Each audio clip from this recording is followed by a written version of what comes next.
ថ្ងៃនេះក្មួយពិតជាមានសំណាងខ្លាំងណាស់ដែលបានចូលទៅតបតែងមកជួនអ្នកមិញដែលជាលោកជំទាវម្ចាស់បរិយ High-Tech ក៏ដូចជាម្ចាស់ក្រុមហ៊ុន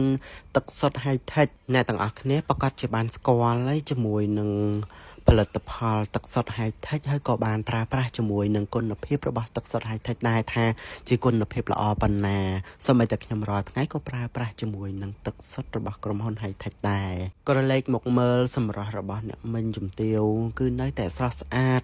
ខ្ញុំមិនស្គាល់គាត់តែឥឡូវនេះទេបងប្អូនគឺខ្ញុំស្គាល់គាត់រយៈពេលយូរឆ្នាំហើយខ្ញុំក៏តែងតែកោតសរសើរចំពោះសម្រស់របស់គាត់វ័យប៉ុណ្ណឹងហើយនៅតែមានសម្រស់ស្រស់ស្អាតមិនចាញ់ក្មេងអ្នកទាំងអស់គ្នាគឺមិនគាត់តែមានតែកូនណាគាត់មានដល់ទៅចៅទៀតប៉ុន្តែសម្រស់នៅតែវ័យក្មេងខ្ញុំក៏សូមកោតសរសើរអ្នកមិញចេញពីចិត្តគឺអ្នកមិញសម្រស់គឺថែរក្សាបានល្អពិតមែនអ្នកទាំងអស់គ្នាមានមើលតែប៉ុណ្្នឹងពេលដែលផាត់មុខហើយគឺកាន់តែក្មេងទៀតទោះបីគាត់អត់ផាត់មុខក៏គាត់នៅក្មេងដែរអ្នកទាំងអស់គ្នាអ្នកមិញគាត់ស្គាល់ខ្ញុំយូរឆ្នាំហើយតាំងពីចំនួនខ្ញុំនៅជាជាងស្លៀកសម្លៀកបំពាក់ប្រពៃណីម្លេះហើយអ្នកមិញនៅតែគាំទ្រនិងស្រឡាញ់ចូលចិត្តការស្លៀកពាក់របស់ខ្ញុំជូនកូនកន្លះកូនក្រមុំអញ្ចឹងគាត់ក៏បានផ្ដល់កិត្តិយសឲ្យខ្ញុំនិងបានស្លៀកពាក់ជូនកូនប្រុសស្រីរបស់គាត់ក្នុងថ្ងៃភ្ជាប់ពាក្យនឹងតែម្ដងវាជាការងារដែលយើងខានធ្វើយូរឆ្នាំណាស់មកហើយអ្នកទាំងអស់គ្នាពេលដែលយើងចាំផ្ដើមធ្វើម្ដងទៀតទៅវាមានអារម្មណ៍ថាហត់ខ្លាំងណាស់ព្រោះដោយសារការងាររបស់អ្នកស្លៀកអ្នកទាំងអស់គ្នាគឺត្រូវ control តាំងពីលើរហូតដល់ក្រោមធ្វើមិនឲ្យឃើញសម្លៀកបំពាក់នឹងស្អាតគ្រប់ប៉ោះគ្រប់ឈុតដែលគាត់ត្រូវស្លៀកហើយខ្ញុំក៏លួចចំណាយអ្នកមិញខ្លះដែរពេលដែលឃើញកូនប្រុសគាត់ថើបគាត់នឹងអ្នកទាំងអស់គ្នាមិនមែនមនុស្សប្រុសគ្រប់រូបហ៊ានថើបម្ដាយខ្លួនឯងណាអ្នកទាំងអស់គ្នាពេលខ្លះកូនប្រុសមិនងាយបញ្ចេញកាយវិការបែបហ្នឹងឲ្យអ្នកផ្សេងឃើញទេអ្នកទាំងអស់គ្នា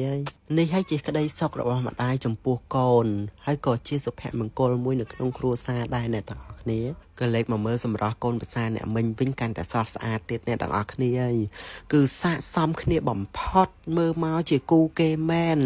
សមគ្នាណាស់ទាំងកូនកំលោះនិងកូនក្រមុំសម្រស់មិនចាញ់គ្នាទេកូនកំលោះសង្ហាកូនក្រមុំហ្នឹងក៏ស្រស់វាអភ័ព្វអីតអ្នកតែងឲ្យតែគេខ្លួនឯងមានរកតែមួយធ្វើជាគូគប់គេមិនបាន